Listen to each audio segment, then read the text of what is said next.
Un punto que va a ser importante comentar. México pierde el panel sobre maíz transgénico. Bueno, debido sobre todo a las acciones de María Elena Álvarez Bulla, anterior directora del CONACYT, como se llame, durante la época del observador y durante su actividad política anterior, que fue por la que la conocimos y por la que temimos tanto que dirigiera el CONACYT, aunque nunca pensamos que fuera tan brutal como fue su administración. Elena Álvarez Bulla, siendo bióloga, tiene un odio cerval a los organismos genéticamente modificados, a los transgénicos. Y se ha apoyado sobre todo en los trabajos de un científico francés, también activista antitransgénicos, trabajos que han sido retractados de revistas por estar esencialmente mal hechos. Fundamentalmente, sus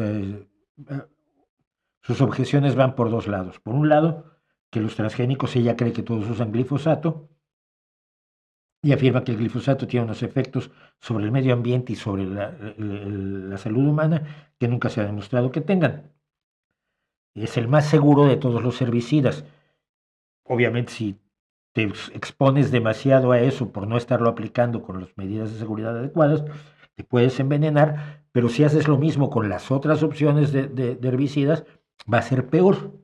Es decir, no es que sea bueno, es que es el menos malo, es el más útil para el trabajo de quitar las malezas y permitir que tus cultivos florezcan y produzcan.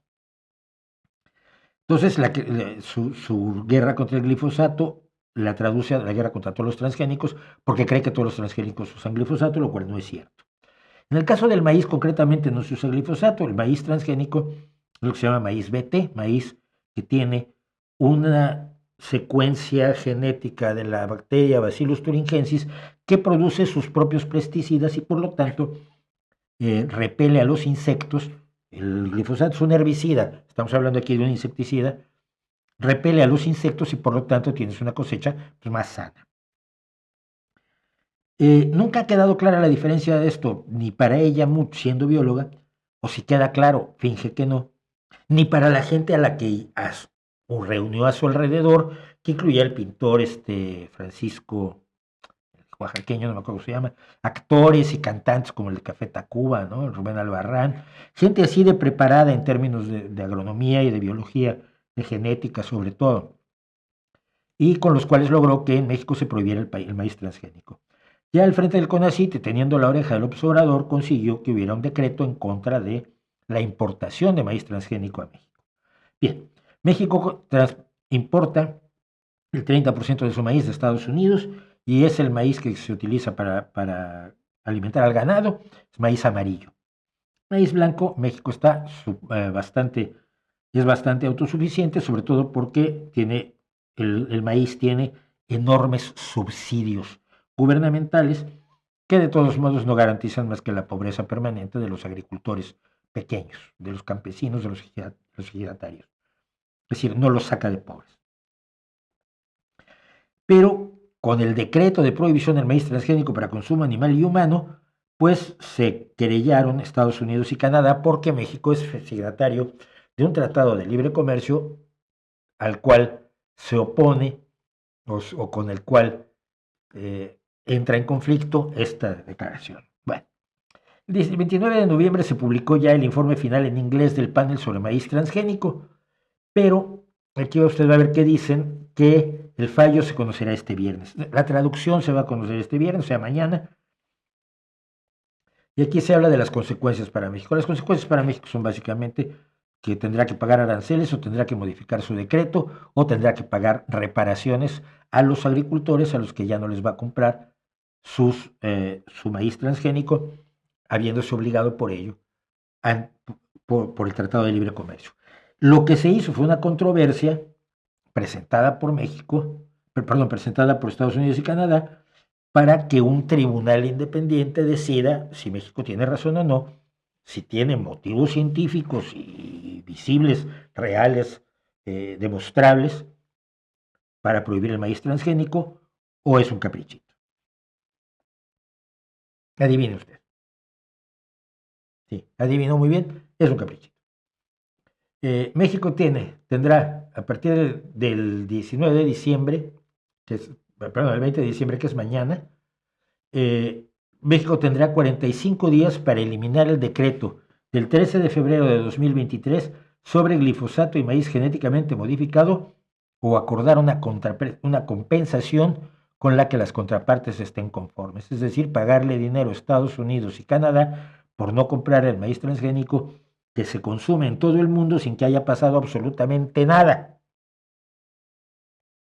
Porque 30 años de producción y consumo de un producto agrícola, sobre todo que se consume tan masivamente como el maíz, te deja clarísimo que es perfectamente igual que cualquier otro maíz, solo que tiene ese añadido que hace que gane más dinero el productor.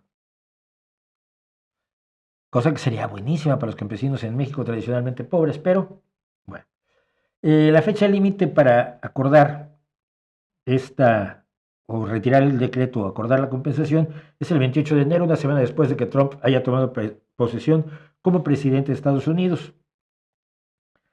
quien además amenazó con el arancel general del 25% a las importaciones de bienes producidos en territorio mexicano. Esta controversia se presentó el 17 de agosto de 2023 por parte de la Oficina del Representante Comercial de Estados Unidos, que solicitó el establecimiento de un panel de controversias bajo el Tratado México, Estados Unidos y Canadá sobre las medidas regulatorias mexicanas relacionadas con el maíz biotecnológico. A este panel se unió Canadá, lógicamente como reclamante al ser una tercera parte interesada, porque a México, también exporta a México colza. Colza también le llaman canola es en inglés, que exporta y cuyo cultivo también tiene un origen biotecnológico, es decir, también es transgénico. Estados Unidos fundamentó su reclamación en que considera que las medidas de México relacionadas con el maíz genéticamente modificado son incompatibles con las obligaciones del tratado y que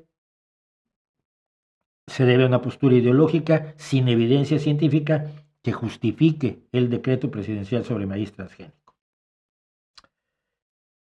Mire, yo llevo años, mucho antes del observador, cuando empezó a organizar sus huestes Álvarez Bulla, explicando que lo que se está haciendo con la importación de maíz de Estados Unidos a México es empobrecer más el campo mexicano.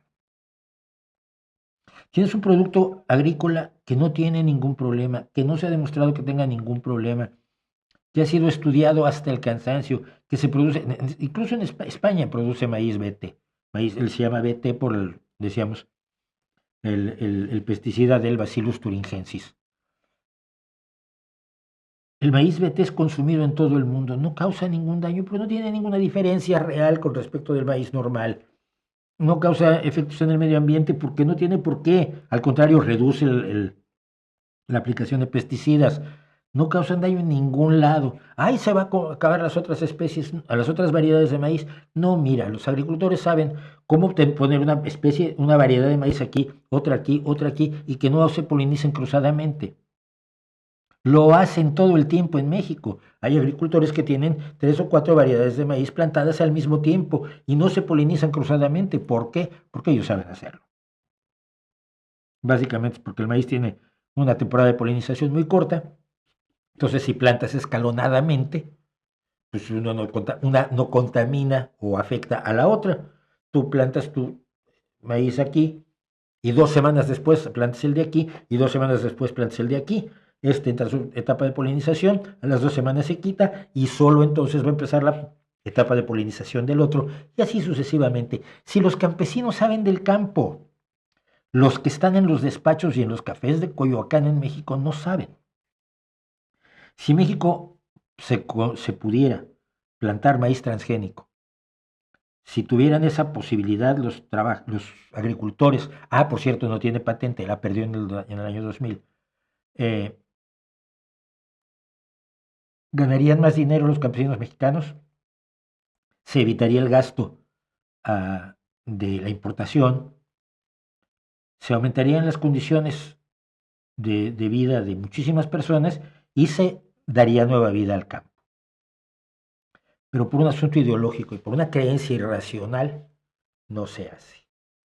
Y encima, vamos a ver, porque conociendo lo necios que son, vamos a ver, el gobierno de Claudia Sheinbaum pagándole dinero a Canadá y Estados Unidos como soborno para que no nos vendan el maíz que México necesita, que eso es lo peor.